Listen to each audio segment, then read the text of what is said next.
ರೆಕ್ಕೆ ಬಿಚ್ಚುವ ಮುನ್ನ ಭಾಗ 1. ಅನ್ವಿತಾ, ಯಾಕಮ್ಮ ಇನ್ನೂ ಹಾಗೆ ಕುಳಿತಿದೀಯಾ? ಬೇಗ ಎದ್ದು ರೆಡಿಯಾಗು. ನಿನ್ನ ನೋಡಲು ಬರುವ ಸಮಯ ಆಗೋಗಿದೆ. ಅವರು ಬರುವಷ್ಟರಲ್ಲಿ ನೀನು ಇಷ್ಟು ನಿರಾಶವಾಗಿ ಮದುವೆನೇ ಇಷ್ಟ ಇಲ್ಲ ಅನ್ನೋ ಥರ ಕುಳಿತಿದ್ರೆ ಏನಂದ್ಕೊಳ್ತಾರೆ? ಸುಮತಿ ಅಸಮಾಧಾನದಿಂದಲೇ ಮಗಳ ಕೋಣೆಗೆ ಬರ್ತಾ ಇದ್ದಾರೆ. ಅನ್ವಿತಾ ಕಿಟಕಿಯವರೆಗೆ ಶೂನ್ಯವಾಗಿ ನೋಡುತ್ತಾ ಹೇಳಿದ್ಲು, ಅಮ್ಮ, ಇದೇನು ಮೊದಲನೇ ಸಲ ಅಲ್ವಲ್ಲ. ನೀನು ಈ ಸಂಬಂಧ ನೋಡುವುದನ್ನು ನಿಲ್ಲಿಸಿದರೆ ನನಗಂತೂ ಎಲ್ಲವೂ ಸರಿಯಾಗ್ತದೆ ಅಂತ ಹೇಳಿದ್ಲು. ಸುಮತಿಯವರ ಕಣ್ಣಲ್ಲಿ ಒಂದು ರೀತಿಯ ಆತಂಕ, ಸಿಟ್ಟು, ಕೋಪ ಎಲ್ಲ ಒಟ್ಟೊಟ್ಟಿಗೆ ಇತ್ತು. ನೋಡನ್ವಿತಾ, ನಿನ್ನ ತಂದೆ ಹೋದ ಮೇಲೆ ಈ ಮನೆಯ ಜವಾಬ್ದಾರಿ ನನ್ನ ಮೇಲೆ ಬೆಟ್ಟದಷ್ಟಿದೆ. ನಿನಗೆ ಈಗಾಗಲೇ 21 ವರ್ಷ. ನಿನ್ನ ಕೆಳಗೆ ಇನ್ನೂ 2 ತಂಗಿಯರಿದ್ದಾರೆ. ನೀನೊಂದು ದಡ ಸೇರಿದರೆ ತಾನೇ ನಾನು ನಿರಾಳವಾಗಿ ಉಸಿರಾಡಬಹುದು. ಹೆಣ್ಣು ಮಕ್ಕಳನ್ನು ಮನೆಯಲ್ಲಿ ಇಟ್ಕೊಂಡು ದಿನ ರಾತ್ರಿ ನಿದ್ದೆ ಇಲ್ಲದೆ ಕಾಯುವ ಹತಾಶೆ ನಿನಗೆ ಅರ್ಥವಾಗೋದು. ಅಮ್ಮ ಅಪ್ಪ ಇಲ್ಲಾದ ತಕ್ಷಣ ನಾವು ಅನಾಥರಲ್ಲ. ನಾನಿದ್ದೇನೆ, ಓದಿ ಕೆಲಸಕ್ಕೆ ಸೇರಿ ನಿಮ್ಮನ್ನು ನೋಡ್ಕೊಳ್ತೇನೆ ಅಂತ ಎಷ್ಟು ಸಲ ಹೇಳಿ. ಮದುವೆಯೊಂದೇ ಜೀವನಕ್ಕೆ ಭದ್ರತೆನಾ? ಅನ್ವಿತಾಳ ಧ್ವನಿಯಲ್ಲಿ ಬಹಳ ನೋವಿತ್ತು. ಹುಡುಗಿ ಸಂಪಾದನೆಯಲ್ಲಿ ಬದುಕುವುದು ನನಗೆ ಇಷ್ಟ ಇಲ್ಲ ಅನ್ವಿತಾ. ಅಳಿಯನ ಸಹಾಯವಿದ್ದರೆ ನನಗೂ ಒಂದು ಆಸರೆ ಸಿಕ್ತಂಗಾಗುತ್ತೆ. ಈ ಹುಡುಗ ರಿಷಿ ತುಂಬ ಒಳ್ಳೆಯ ಕೆಲಸದಲ್ಲಿದ್ದಾನೆ. ತಿಂಗಳಿಗೆ ಲಕ್ಷ ರೂಪಾಯಿಗಳ ಸಂಬಳ. ನೋಡಲು ಕೂಡ ಬಹಳ ಸುಂದರವಾಗಿದ್ದಾನೆ. ನನ್ನ ಮಾತಿಗೆ ಬೆಲೆ ಕೊಟ್ಟು ಒಮ್ಮೆ ಸಿದ್ಧವಾಗು ಎಂದು ಸುಮತಿ ಅಲ್ಲಿಂದ ಹೊರಟೆ ಹೋಗ್ತಾರೆ. ತಾಯಿಯ ಒತ್ತಾಯಕ್ಕೆ ಮಣಿದು ಅನ್ವಿತಾ ತನ್ನೆಲ್ಲ ಕನಸುಗಳನ್ನು ಬದಿಗಿಟ್ಟು ಸಿದ್ಧಳಾಗಲೇಬೇಕಾಯಿತು. 1 ವರ್ಷದ ಹಿಂದೆ ಅಪ್ಪ ಅಪಘಾತದಲ್ಲಿ ತೀರಿ ಹೋದ್ಮೇಲೆ ಅವ್ರ ಇಡೀ ಕುಟುಂಬ ಅನ್ನೋಂಥದ್ದು ಅಸ್ತವ್ಯಸ್ತವಾಗಿ ಹೋಗುತ್ತೆ. ಗೃಹಿಣಿಯಾಗಿದ್ದ ತಾಯಿಗೆ 3 ಹೆಣ್ಣು ಮಕ್ಕಳ ರಕ್ಷಣೆ ಮಾಡೋದು ಒಂದು ದೊಡ್ಡ ಸವಾಲಾಗಿಯೇ ಕಾಣ್ತಾ ಇರುತ್ತೆ. ಅದರಲ್ಲೂ ಆ ಮಕ್ಕಳಿಗೆ ಬೇಕಾಗಿರುವ ಬಟ್ಟೆ, ಬರಿ, ತಿಂಡಿ, ಆಟ ಸಾಮಾನು ಅವರನ್ನು ನಿಜವಾಗ್ಲೂ ನಿರ್ವಹಿಸೋದು ಬಹಳ ಕಷ್ಟದ ಕೆಲಸ. ಆ ಮಕ್ಕಳನ್ನ ಬೆಳೆಸಿ ದೊಡ್ಡವಳಾಗಿ ಮಾಡ್ತಾಳೆ. ಹಾಗಾಗಿ ಅವರು ಅನ್ವಿತಾಳ ಉನ್ನತ ವ್ಯಾಸಂಗಕ್ಕಿಂತ ಮದುವೆಗೆ ಹೆಚ್ಚು ಒತ್ತು ನೀಡ್ತಾರೆ. ಯಾಕಂದರೆ ಅವರ ಒಂದು ಜವಾಬ್ದಾರಿಯನ್ನು ತೆಗೆದು ಬೇರೆಯವ್ರ ಮೇಲೆ ಹಾಕಿದ್ರೆ ಸಾಕು ಅಂತ. ರಾತ್ರಿ ಅನ್ವಿತಾಳ ತಂಗಿಯರ ಫೋಟೋ ಹಿಡಿದು ಕಾಲೆಳಿತಿದ್ರು. ಅಕ್ಕ, ಭಾವ ನೋಡಲು ಸಿನಿಮಾ ಹೀರೋಗಿಂತ ಏನು ಕಮ್ಮಿ ಇಲ್ಲ ಕಣೆ. ನೀನು ಬಹಳ ಅದೃಷ್ಟವಂತೆ ಅಂದ್ಲು ದೀಪ್ತಿ. ಅನ್ವಿತಾ ಮಂದಹಾಸ ಬೀರುತ್ತಾ ಹೇಳಿದ್ಲು, ಬಾಹ್ಯ ಸೌಂದರ್ಯಕ್ಕಿಂತ ಮನಸ್ಸು ಮುಖ್ಯವಮ್ಮ. ನನ್ನ ಆಸೆಗಳನ್ನು ಅರ್ಥ ಮಾಡಿಕೊಳ್ಳುವ ಗುಣ ಅವನಿಗಿದೆಯಾ ಅಂತ ಯಾರು ಬಲ್ಲರು? ಅನ್ವಿತಾಳಿಗೆ ಅಂದು ರಾತ್ರಿಯೇ ನಿದ್ದೆ ಬರಲಿಲ್ಲ. ಹೆಣ್ಣಿನ ಬದುಕು ಹೀಗೇನಾ? ಬಾಲ್ಯದಿಂದ ತಂದೆ, ಮದುವೆಯಾದ ಮೇಲೆ ಗಂಡ, ವೃದ್ಧಾಪ್ಯದಲ್ಲಿ ಮಗ ಅಥವಾ ಮಕ್ಕಳು. ಸ್ವತಂತ್ರವಾಗಿ ತನ್ನ ಕಾಲ ಮೇಲೆ ನಿಲ್ಲುವಂಥ ಹಕ್ಕು ಅವಳಿಗಿಲ್ಲೇ ಇಲ್ಲ. ಒಬ್ಬಂಟಿಯಾಗಿ ಬದುಕೋಕಂತೂ ಈ ಸಮಾಜ ಅವಳನ್ನು ಬಿಡೋದೇ ಇಲ್ಲ ಅನ್ಸುತ್ತೆ. ಈ ಪ್ರಶ್ನೆಗಳು ಅವಳನ್ನು ಕಾಡ್ತಾನೆ ಇದ್ವು. ಪ್ರಸ್ತುತವಾದ ಸಮಯ. ಸ್ನಾನ ಮುಗಿಸಿ ಅನ್ವಿತಾ ಸರಳವಾದ ಒಂದು ಸೀರೆಯನ್ನು ಉಟ್ಟು ಕಿಟಕಿಯ ಬಳಿ ಬಂದು ನಿಂತ್ಕೋತಾಳೆ. ಅಷ್ಟರಲ್ಲಿ ಗೇಟಿನ ಮುಂದೆ ಒಂದು ಬಿಳಿ ಕಾರ್ ಬಂದು ನಿಲ್ಲುತ್ತೆ.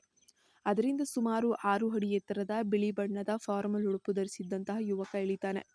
ಅವನ ಹಿಂದೆ ಅವನ ತಾಯಿ ಮತ್ತು ಅಕ್ಕ ಕೂಡ ಇಳಿತಾರೆ. ಅನ್ವಿತಾಳ ಚಿಕ್ಕಪ್ಪ ಅವರನ್ನ ಬಹಳ ಆದರದಿಂದ ಪ್ರೀತಿಯಿಂದ ಸ್ವಾಗತಿಸಿ ಒಳಗೆ ಕರ್ಕೊಂಡು ಬರ್ತಾ ಇದ್ದಾರೆ. ಅವರ ಯೋಗಕ್ಷೇಮವನ್ನು ವಿಚಾರಿಸ್ತಾ, ಅಕ್ಕ ಬೇಗ ಬಾರೆ, ಅವ್ರು ಬಂದಿದ್ದಾರೆ, ಬೇಗ ಬಾ, ಅಮ್ಮ ಕರೀತಿದ್ದಾಳೆ ಎಂದು ತಂಗಿ ಹೋಗಿ ಬಂದರು. ಅಕ್ಕ ಕುತ್ತಿಗೆಗೆ ಸರ ಯಾಕೆ ಹಾಕೊಂಡಿಲ್ವೇ? ಸ್ವಲ್ಪ ಮೇಕಪ್ ಮಾಡ್ಕೊಳ್ಳೆ, ಇನ್ನೂ ಸಖತ್ತಾಗಿ ಬ್ರೈಟಾಗಿ ಸುಂದರವಾಗಿ ಕಾಣ್ತೀಯ ಕಣೆ ಎಂದು ಧನ್ಯ ಒತ್ತಾಯಿಸಿದ್ಲು. ನಾನು ಹೇಗಿದ್ದೀನೋ ಹಾಗೆ ಇರ್ತೇನೆ ಕಣೆ. ನನ್ನ ಒಡವೆ ಆಗಲಿ ನನ್ನ ಮೇಕಪ್ ಆಗಿ ನೋಡಿ ಮದುವೆ ಆಗೋನು ಖಂಡಿತ ನನಗೆ ಬೇಡ. ನನ್ನ ವ್ಯಕ್ತಿತ್ವ ಇಷ್ಟ ಆಗುವವನು ಬೇಕು ಅಂತ ಹೇಳುತ್ತಾ ಅನ್ವಿತಾ ಭಾರವಾದ ಹೆಜ್ಜೆಗಳನ್ನು ನೀಡುತ್ತಾ ಹಾಲಿನ ಕಡೆಗೆ ನಡೆದ್ಲು. ಅಲ್ಲಿ ಅವಳ ಭವಿಷ್ಯ ನಿರ್ಧಾರವಾಗುವಂಥ ಕ್ಷಣ ಕಾದಿತ್ತು. ಅನ್ವಿತಾ ಕಾಫಿ ಟ್ರೇ ಹಿಡಿದು ಹಾಲಿಗೆ ಬಂದ್ಲು. ಅವಳ ತಂಗಿಯರು ಅಷ್ಟರಲ್ಲಿಯೇ ರಿಷಿ ಬಗ್ಗೆ ಮಾತನಾಡುತ್ತಾ ಅನ್ವಿತಾಳನ್ನು ಕಾಲೆಳಿತಾ ಇದ್ರು. ಅಕ್ಕ, ನಿಜಕ್ಕೂ ಭಾವ ಹೀರೋಗಿಂತ ಚೆನ್ನಾಗಿದ್ದಾರೆ ಕಣೆ. ಅವ್ರ ತಂಗಿ ರಮ್ಯಾ ಕೂಡ ಅದೆಷ್ಟು ಸ್ಟೈಲಿಶ್ ಆಗಿದ್ದಾರೆ ನೋಡು. ಅವ್ರ ಮುಂದೆ ನೀನು ಸಪ್ಪೆಯಾಗಿ ಕಾಣಬಾರ್ದು ಅಷ್ಟೇ. ನಾವು ಅಷ್ಟಕ್ಕಲ್ವ ಹೇಳ್ತಾ ಇರೋದು ಎಂದು ವಿನೀಲ ಮೆಲ್ಲಗೆ ಪಿಸುಗುಟ್ಟಿದ್ಲು. ಅನ್ವಿತಾ ಮಾತ್ರ, ನಾನು ಯಾವುದಕ್ಕೂ ತಲೆ ಕೆಡಿಸ್ಕೊಳ್ಳಲ್ಲ. ಅಲ್ಲೇ ಕುಳಿತಿದ್ದ ಹಿರಿಯರಿಗೆ ಮತ್ತು ರಿಷಿಗೆ ಗೌರವದಿಂದ ಕಾಫಿಯನ್ನು ನೀಡ್ತಾಳೆ. ರಿಷಿ ಅವಳನ್ನು ನೋಡಿದಾಗ ಅವಳ ಕಣ್ಣಲ್ಲಿ ಒಂದು ಕ್ಷಣ ತಳಮಳ ಅನ್ನೋದು ಕಾಣ್ತು. ರಿಷಿಯ ತಾಯಿ ಸುಮತಿ ಪ್ರೀತಿಯಿಂದ ಹೇಳಿದ್ರು, ಅನ್ವಿತಾ, ಇಲ್ಲಿ ಬಂದು ಕುಳಿತುಕೋ ತಾಯಿ ಅಂತ. ಭಯಪಡಬೇಡ, ಇದು ಹಳೆಯ ಕಾಲ ಅಲ್ಲ. ನೀನು ಇಲ್ಲಿಗೆ ಬಂದು ದಿನವಿಡೀ ಅಡುಗೆ ಮಾಡಬೇಕು, ಮನೆ ಕೆಲಸ ಗುಡಿಸ್ಬೇಕು, ಹಾಡು ಕುಣಿತ ಗೊತ್ತಿರಬೇಕು, ಅದು ಗೊತ್ತಿರಬೇಕು, ಇದು ಗೊತ್ತಿರಬೇಕು ಅಂತ ನಾವು ಖಂಡಿತ ನಿರೀಕ್ಷಿಸೋದಿಲ್ಲ. ನಮ್ಮ ಮಗ ಮತ್ತು ಈ ಮನೆಯನ್ನು ಪ್ರೀತಿಯಿಂದ ನೋಡ್ಕೊಂಡ್ರೆ ಸಾಕಮ್ಮ. ಈ ಮಾತುಗಳನ್ನು ಕೇಳಿ ಅನ್ವಿತಾ ಮನಸ್ಸಿನಲ್ಲೇ ಅಂದ್ಕೊಂಡ್ಳು, ಅಮ್ಮ ನನಗೆ ಓದುವಂತಹ ಹಂಬಲವಿದೆ ಅಂತ ಇವರಿಗೆ ಹೇಳಬೇಕೆ. ಇಲ್ಲೂ ಸಹ ಮಗ ಮತ್ತು ಮನೆಯ ಜವಾಬ್ದಾರಿಯ ಬಗ್ಗೆ ಮಾತಾಡ್ತಿದ್ದಾರಲ್ಲ. ಆದರೂ ತಾಯಿಯ ಮುಖ ನೋಡಿ ಸುಮ್ಮನೆ ಮಂದಹಾಸವನ್ನು ಬೀರಿದ್ಲು ಅಷ್ಟೆ. ಅಷ್ಟರಲ್ಲಿ ರಿಷಿಯ ತಂಗಿ ರಮ್ಯಾ ಮೆಲ್ಲನೆ ಹೇಳಿದ್ಲು, ಅಣ್ಣ ನಿನಗೇನಾದರೂ ಅನ್ವಿತಾ ಅವ್ರ ಜೊತೆ ಮಾತಾಡಬೇಕು ಅಂತ ಅನಿಸಿದರೆ ಹೋಗಿ ಪರ್ಸ್ನಲಾಗಿ ಮಾತಾಡೋ. ಆಮೇಲೆ ನಮಗೆ ಚಾನ್ಸ್ ಕೊಟ್ಟಿಲ್ಲ ಅಂತ ಮನೆಗೆ ಬಂದು ನಮ್ಮನ್ನು ಬೈಬೇಡ. ಹಿರಿಯರ ಒಪ್ಪಿಗೆಯಂತೆ ರಿಷಿ ಮತ್ತು ಅನ್ವಿತಾ ಮನೆಯ ಹೊರಗಿನ ಗಾರ್ಡನ್ನಲ್ಲಿ ಮಾತನಾಡೋಕ್ಕೆ ಅಂತ ಹೇಳಿಬಿಟ್ಟು ಹೊರಡ್ತಾರೆ. ಮರದ ಕೆಳಗೆ ಗಾಳಿ ತಂಪಾಗಿ ಬೀಸ್ತಾ ಇತ್ತು. ರಿಷಿ ಮೊದಲು ಮಾತನ್ನು ಆರಂಭಿಸ್ತಾರೆ. ಹಾಯ್ ಅನ್ವಿತಾ, ನಾನು ರಿಷಿ. ಅನ್ವಿತಾ ಮೆಲ್ಲನೆ ಹಾಯ್ ಅಂತ ಹೇಳಿದ್ಲು. ಪರೀಕ್ಷೆಗಳೆಲ್ಲ ಹೇಗಾಯಿತು, ಮುಂದೇನು ಪ್ಲ್ಯಾನು ಎಂದು ರಿಷಿ ಸಹಜವಾಗಿಯೇ ಕೇಳಿದ. ಅನ್ವಿತಾ ಸಂಕ್ಷಿಪ್ತವಾಗಿ ಉತ್ತರಿಸ್ತಾಳೆ. ಅವಳಿಗೂ ಎಲ್ಲವನ್ನ ಹೇಳಿಬಿಡಬೇಕು. ತಾನು ಮದುವೆ ಆಗೋ ಹುಡುಗ ಅವನಿಗೇನು ಅಭಿಪ್ರಾಯ ಇದೆ ಅಂತ ತಿಳ್ಕೊಳ್ಳುವಂತಹ ಕಾತರ ಅವಳಿಗೆ ಬಹಳ ಇತ್ತು.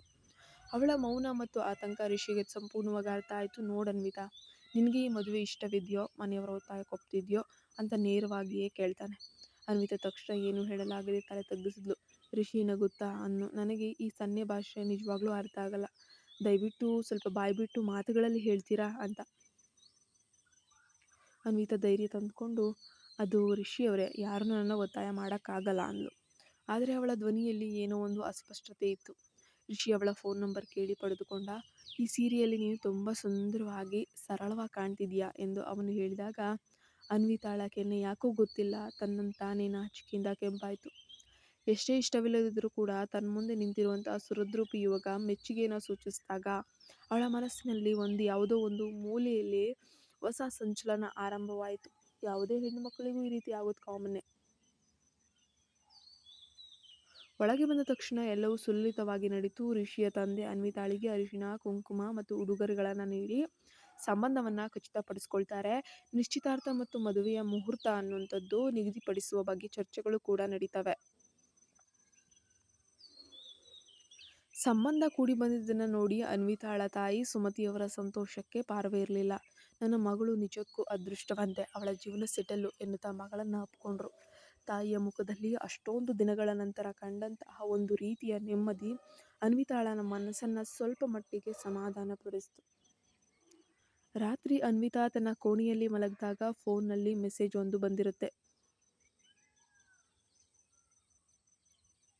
ಅದು ರಿಷಿ ಕಳಿಸಿದ ಸಂದೇಶವಾಗಿತ್ತು.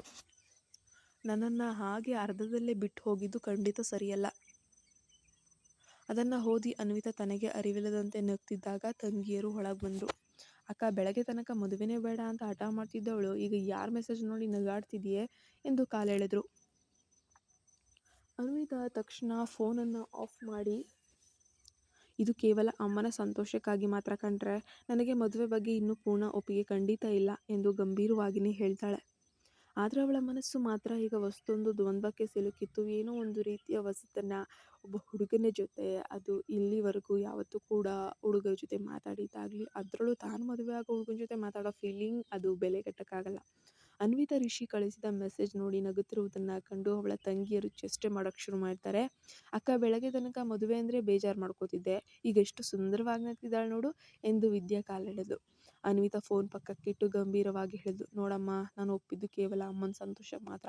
ಪದೇ ಪದೇ ನನ್ನ ಕಾಲೆಳಿಬೇಡಿ. ಮದುವೆಯಾದ ಮೇಲೆ ನನ್ನ ಕನಸುಗಳು ಏನಾಗ್ತವೋ ಅನ್ನೋ ಭಯ ಖಂಡಿತ ನನಗೆ ಎಷ್ಟಿದೆ ಗೊತ್ತಾ. ವಿದ್ಯಾ ಅನ್ವಿತಾಳ ಕೈ ಹಿಡಿದು ಪ್ರೀತಿಯಿಂದ ಹೇಳಿದ್ಲು.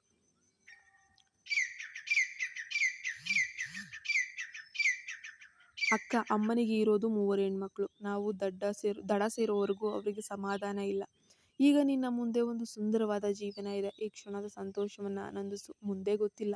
ಮುಂದಿನ ಬಯಕೆ ಈಗಲೇ ಯಾಕೆ ಹೇಳ್ತೀಯಾ? ಮುಂದೆ ಒಳ್ಳೇದು ಆಗ್ಬೋದಲ್ವಾ?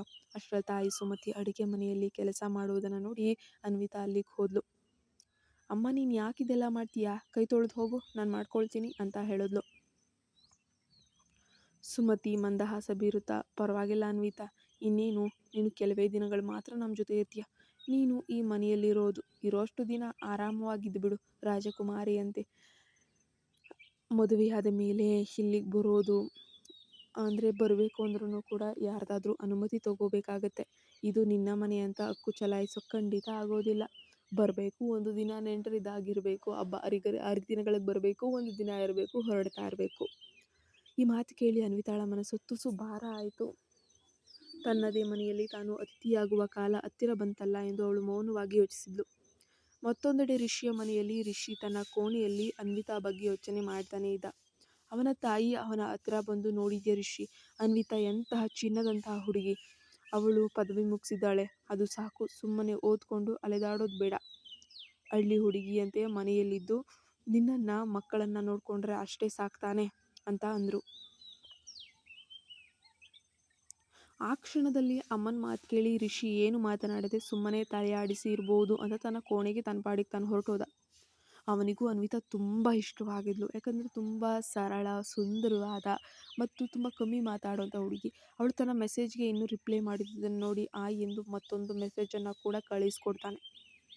ಅನ್ವಿತಾ ತನ್ನ ಕೋಣೆಯಲ್ಲಿ ವಿಡಿಯೋ ನೋಡ್ತಿದ್ದಾಗ ರಿಷಿಯ ಮೆಸೇಜ್ ಕೂಡ ಬರುತ್ತೆ. ಅವಳ ಮನಸ್ಸು ತುಸು ಆತಂಕದಿಂದಲೇ ಹಾಯ್ ಎಂದು ಉತ್ತರಿಸಿದ್ಲು. ರಿಷಿ ತಕ್ಷಣವೇ ಟೈಪ್ ಮಾಡ್ದ, ಏನು ಮಾಡ್ತಿದ್ದೀಯಾ ಅನ್ವಿತಾ ಅಂತ. ತುಂಬ ಬ್ಯುಸಿನಾ? ನನಗೆ ಟೈಪ್ ಮಾಡೋದು ಸ್ವಲ್ಪ ಸೋಮಾರಿ ಕೆಲಸ, ಫೋನ್ ಮಾಡಲ್ವಾ ಅಂತ. ಅನ್ವಿತಾ ಅಮ್ಮನ ಅನುಮತಿ ಪಡೆದು ರಿಷಿಗೆ ಕರೆ ಮಾಡಿದ್ಲು. ಇಬ್ಬರ ನಡುವೆ ಮಾತುಕತೆ ಅನ್ನೋದು ಆರಂಭವಾಯಿತು. ತುಂಬ ಜೋರಾಗಿ ಶುರುವಾಗಿದೆ. ರಿಷಿ: ಹಲೋ ಅನ್ವಿತಾ, ಅಷ್ಟೊತ್ತು ಯಾಕೆ ಮೆಸೇಜ್ ಮಾಡಲೇ ಇಲ್ಲ? ನೋಡಿದರೂ ಕೂಡ ಏನು ಮೆಸೇಜ್ ರಿಪ್ಲೈನೇ ಬರಲಿಲ್ಲ. ಅನ್ವಿತಾ: ಕ್ಷಮಿಸಿ ರಿಷಿ, ಅಮ್ಮನ ಜೊತೆ ಮಾತಾಡ್ತಿದ್ದೆ, ಏನು ಯೋಚನೆಯಲ್ಲಿ ಸ್ವಲ್ಪ ತಡ ಆಗೋಯ್ತು, ಆಮೇಲೆ ಮೆಸೇಜ್ ಮಾಡ್ತಿದ್ದೆ. ಮಾತು ಮುಂದುವರಿಯುತ್ತಾ ಅನ್ವಿತಾ ತನ್ನ ಇಷ್ಟದ ಬಗ್ಗೆ ಹೇಳೋಕ್ಕೆ ಶುರು ಮಾಡ್ತಾಳೆ. ನನಗೆ ಕತೆಗಳನ್ನು ಓದುವುದಂದರೆ ತುಂಬ ಇಷ್ಟ. ಇತ್ತೀಚೆಗೆ ರಾಣಿ ಅಲಂಕಾನಂದ ದೇವಿ ಎಂಬ ಸರಣಿ ಓದಿದ್ದೆ. ಅದರಲ್ಲಿ ಒಬ್ಬ ಹೆಣ್ಣು ಮಗಳಾಗಿ ರಾಣಿಯಾಗಿ ಆಕೆ ಎದುರಿಸುವ ಸವಾಲುಗಳು ಮತ್ತು ಅವಳ ವ್ಯಕ್ತಿತ್ವದ ಬಲ ನನಗೆ ತುಂಬ ಸ್ಫೂರ್ತಿ ನೀಡಿತು. ನನಗೂ ಅಂತಹ ಬಲವಾದ ವ್ಯಕ್ತಿತ್ವವನ್ನು ರೂಪಿಸ್ಕೊಳ್ಬೇಕು, ಬೆಳೆಸ್ಕೊಳ್ಬೇಕು ಅನ್ನೋ ಬಹಳ ಇಷ್ಟ. ಭವಿಷ್ಯದಲ್ಲಿ ನಾನು ಒಂದು ಉತ್ತಮ ಕತೆ ಬರೀಬೇಕು ಅನ್ನುವಂತಹ ಒಂದು ಹಂಬಲ ಕೂಡ ಇದೆ ಎಂದು ತನ್ನ ಮನಸ್ಸಿನ ಆಳದ ಇಚ್ಛೆಯನ್ನು ರಿಷಿಯ ಮುಂದೆ ಅವಳು ಬಿಚ್ಚಿಡ್ತಾಳೆ. ಆತ ಹೇಗೆ ವರ್ತಿಸ್ಬೋದು, ಏನು ಹೇಳ್ಬೋದು ಅನ್ನೋ ಕುತೂಹಲ ಅವಳಿಗೆ. ರಿಷಿ ಅವಳ ಮಾತುಗಳನ್ನು ಆಸಕ್ತಿಯಿಂದ ಕೇಳಿಸ್ಕೊಳ್ತಾ ಇದ್ದ. ಅನ್ವಿತಾಳ ಕಣ್ಣಲ್ಲಿ ತನ್ನ ಕನಸುಗಳ ಬಗ್ಗೆ ಎಂತಹ ಹೊಳಪಿದೆ ಎಂಬುದು ಅವನಿಗೆ ಅರ್ಥವಾಗೋಕ್ಕೆ ಶುರುವಾಯಿತು. ಮುಂದಿನ ಭಾಗದಲ್ಲಿ ನೋಡೋಣ. ನಿಮ್ಮೆಲ್ಲರ ಹತ್ರನೂ ಒಂದು ರಿಕ್ವೆಸ್ಟು, ದಯವಿಟ್ಟು ನಮ್ಮ ಚಾನಲ್ಗೆ ಸಬ್ಸ್ಕ್ರೈಬ್ ಮಾಡ್ಕೊಳ್ಳಿ. ಅಲ್ಲಿ ಪಕ್ಕದಲ್ಲೇ ವೈಟ್ ಕಲರಲ್ಲಿ ಕಾಣುತ್ತಲ್ಲ, ಅದೇ ಸಬ್ಸ್ಕ್ರೈಬ್ ಬಟನು. ಆಮೇಲೆ ನೆಕ್ಸ್ಟ್ ಏನು ಮೆಂಬರ್ಶಿಪ್ ತೋರಿಸುತ್ತೆ. ನಿಮಗೆ ನೆಕ್ಸ್ಟ್ ಮುಂದಿನ ಭಾಗಗಳನ್ನು ಒಂದಿನ ಮುಂಚಿತವಾಗಿ 2 ದಿನ ಮುಂಚಿತವಾಗಿ ನೋಡಬೇಕಂದ್ರೆ ದಯವಿಟ್ಟು ಸಪೋರ್ಟ್ ಮಾಡಿ, ಮೆಂಬರ್ಶಿಪ್ ತೊಗೊಳ್ಳಿ. ಒಂದು ಟೀ ಕುಡಿಯೋಷ್ಟು ರೇಟ್ ಇರುತ್ತೆ ಅಷ್ಟೇ. ಎಕ್ಸ್ಕ್ಲೂಸಿವ್ ಕಥೆಗಳು ನೋಡ್ಬೋದು. ಇನ್ನು ನನ್ನ ಹಳೆ ಕತೆ, ಬೇರೆ ಬೇರೆ ಕಥೆಗಳನ್ನ ನೋಡಬೇಕಂದ್ರೆ ಪ್ರೊಫೈಲ್ ಓಪನ್ ಮಾಡಬೇಕು ಅಂದರೆ ಅಲ್ಲೊಂದು ಫೋಟೋ ಕಾಣ್ತಿದೆಯಲ್ಲ ಹೆಸರು ಪಕ್ಕ, ಅಲ್ಲಿ ಹೋಗೋ ಮೇಲೆ ಕ್ಲಿಕ್ ಮಾಡಿ, ಎಲ್ಲ ಕಥೆಗಳು ಸಿಗುತ್ತೆ.